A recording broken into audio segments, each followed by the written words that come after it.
اوكي هانتوما كيما كتشوفوا من بعد ما مشينا للدار غير باش نشارجيو التليفونات ديالنا وداكشي، عاودوا عيطوا بلي خاصنا اورجون، حيت حاليا قال لك الوضع كاين شي قصف عشوائي هنايا في خرطوم، داكشي علاش خصنا ضروري نرجعوا هنايا وما عندناش الحق نخرجوا من اجل السلامه ديالنا بيان سور حتى 7 ديال الصباح.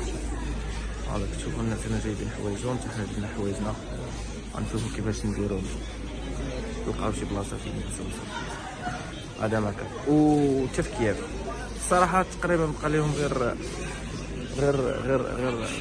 خرطوم وكييف اللي مازال الحرب يعني فيهم. تقريبا اغلبيه المدن استولوا عليها الدوله ديال روسيا.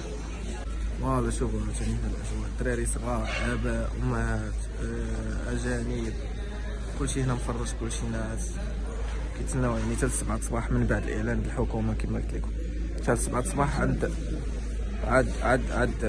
عاد بنادم يخرج، عاد قالك تقدر تكون انه كاين امنه. اما دابا كاين واحد القصف العشوائي اللي كبير الصراحه. فوالا هادشي اللي